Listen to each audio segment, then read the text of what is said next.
우리는 지금 이 순간에도 인생 삶의 역사를 쓰고 있습니다. 인연은 내가 만들어가는 것이고 개인이나 가정이나 직장이나 처한 곳에서 역사도 내가 써가는 것입니다. 그래서 김용사님께서 변희품 9장에 조물주가 바로 너다 이렇게 해주시죠. 평가는 누가 하느냐? 법신불 사은님께서 지금 이 순간도 인과로 끊임없이 작용하고 계십니다. 노예로 살 것인가? 아니면 주인으로 살 것인가? 선택은 각자의 몫입니다. 오늘은 주인으로 살기 위한 3가지 방안에 대해서 여러분들과 함께 공유해보는 시간을 갖겠습니다. 어디를 가든지 우리가 인정받고 성공한 사람들의 공통점은 주인의식으로 사는 사람입니다.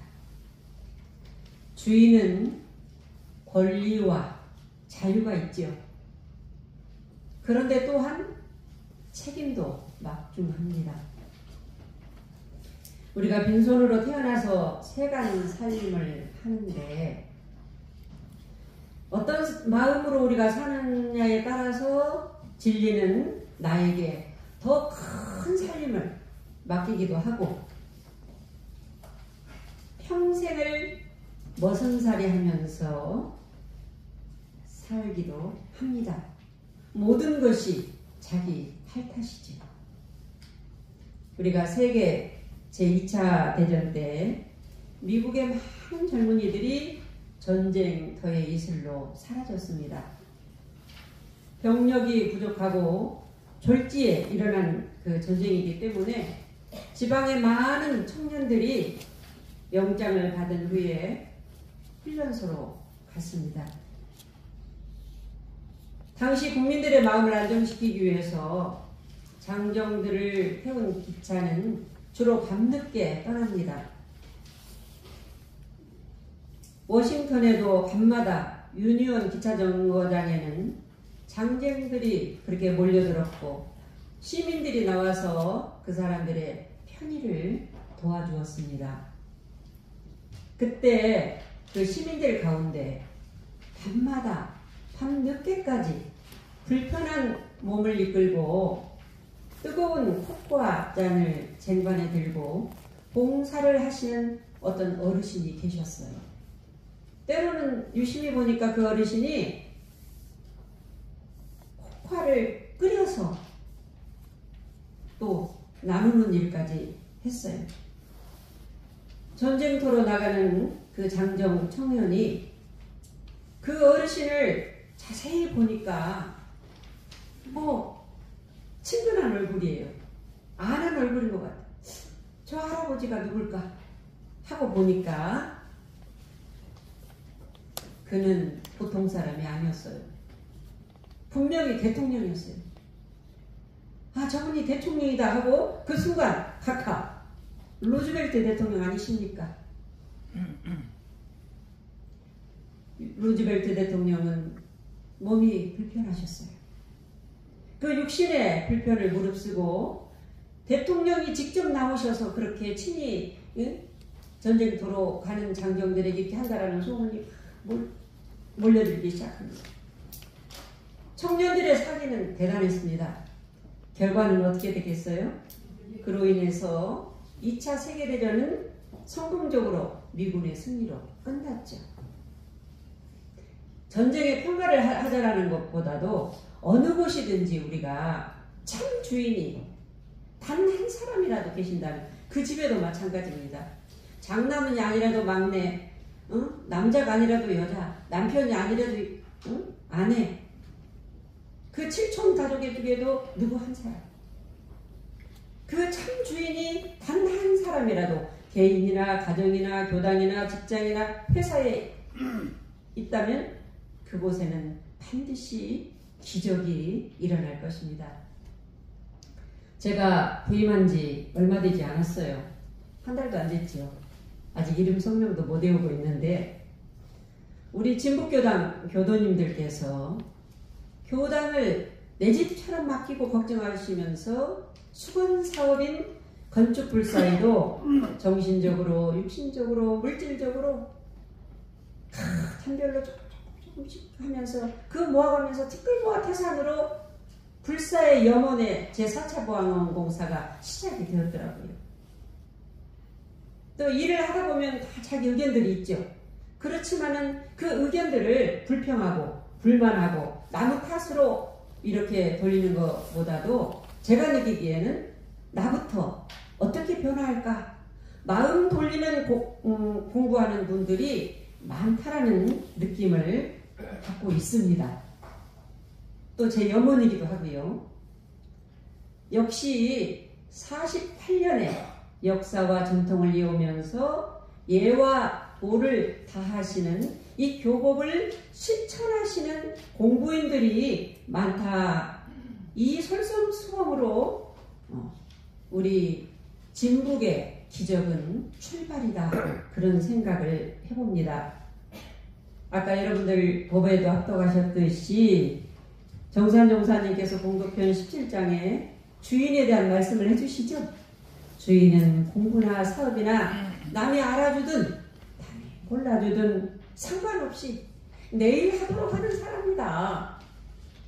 그래서 주인은 걱정이 많다.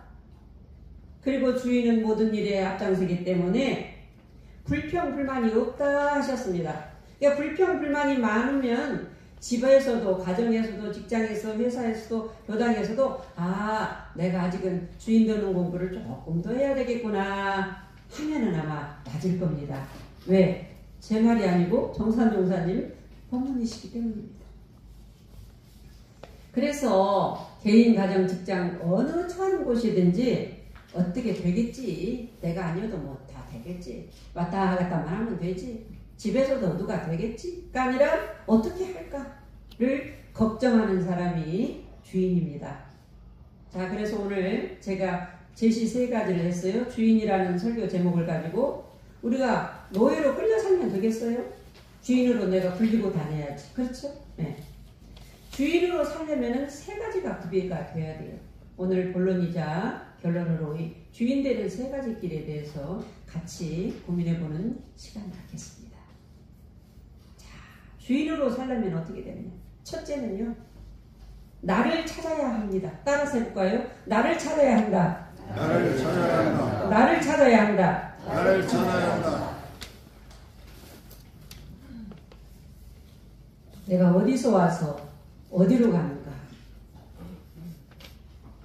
내가 죽은 후에 나는 어떻게 되고 어떻게 내가 태어난다라는 것인가? 볼 수도, 여러분, 들을 수도, 만질 수도, 느낄 수도, 그래서 언어도단이라고 했잖아요. 없지만은 지금 이 순간도 우리 송사님 듣고 계시죠? 저 보고 계시죠? 고개 끄덕끄덕 하시죠? 누가 그래요? 여기가 그래요? 내 마음이 그렇죠. 근데 마음이 또 어디 있는 줄 몰라. 그렇죠? 그런데 없느냐? 있어요. 지금 이 순간도 끊임없이 작용하는 그 나를 찾아야지 어떻게 되느냐? 어떠한 비바람, 역경, 난경, 경계 속에서도 거기에 속지 않아요. 그래야 해탈이 있고 그래야 자유가 오고 그것이 우리가 찾는 행복입니다.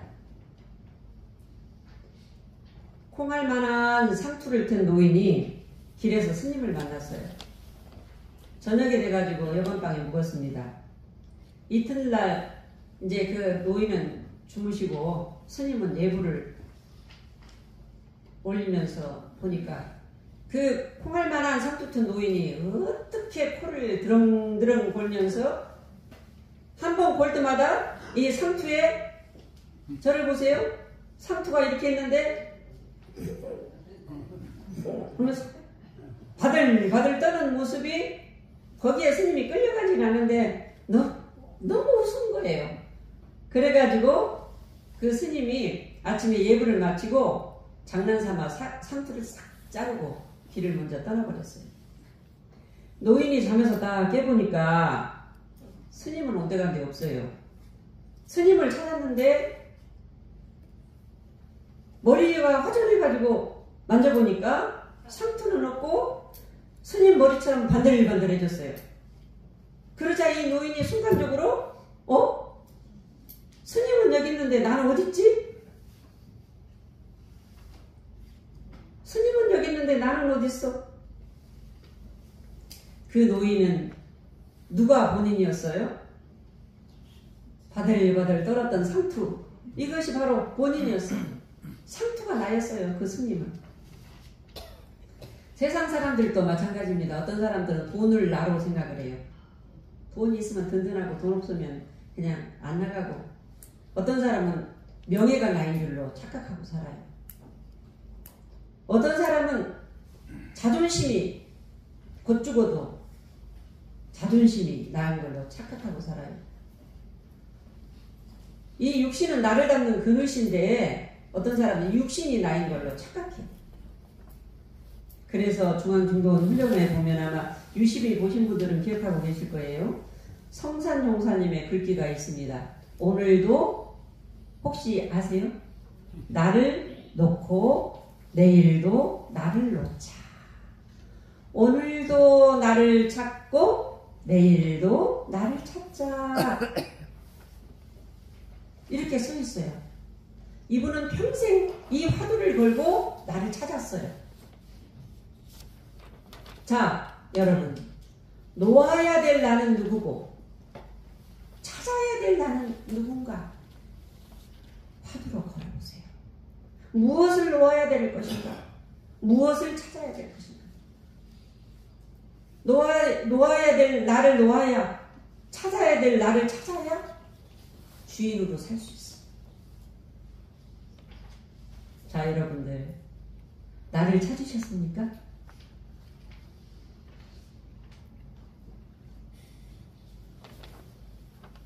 거짓나, 그 거짓나에 집착하지 말고 우리가 속지 말아야 되겠습니다. 내 본성이 드러나서 한 물건 홀로 드러나 때때로 얼굴 나투니, 그 노래 있죠? 한 물건 홀로 드러나. 홀로 드러나지 누가 시켜서 드러나는 거 아니에요? 한 물건, 내 본성이 드러나서 내 육분 작용을 할 때, 이거 중요한 이야기예요. 그 어떤 비바람에도 생사에도 걸림도 막힘없이 삶이 자유롭고 영원한 행복의 주인으로 살 수 있습니다. 그러니까 여러분들은 왜 교당 다니느냐? 나를 찾으러 오셨어요. 그러지 않아요? 결과는 이렇게 살고 싶어서.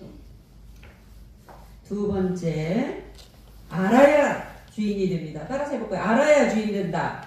알아야 주인 된다. 알아야 주인 된다. 알아야 주인 된다. 네, 좋습니다. 우리가 사리연구라고 하죠.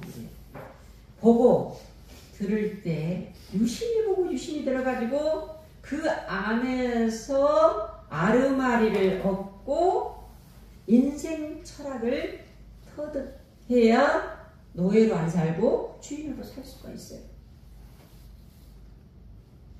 혜태 타이거즈의 최고의 감독 하면 누구죠? 김은용 감독. 그렇죠? 이 김은용 감독은 야구계에서도 거장이지만은 사람 고르는 일이 굉장히 탁월했다고 해요.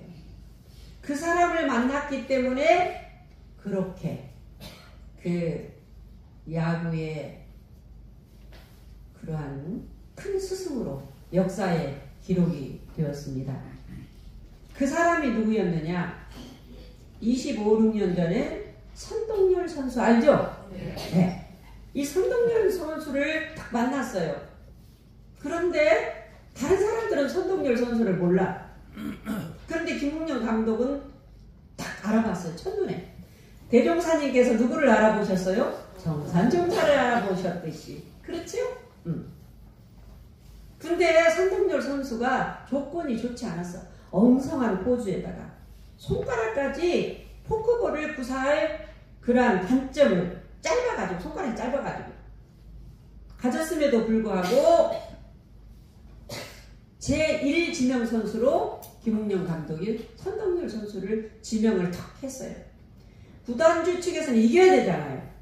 차라리 그럴 거면 거꾸로서 타자를 데려오지 왜 그런 무모한 행동을 하냐면서 언론에서까지 그 김웅용 감독을 멸시하면서 기사가 막 쭉쭉 나갔어요.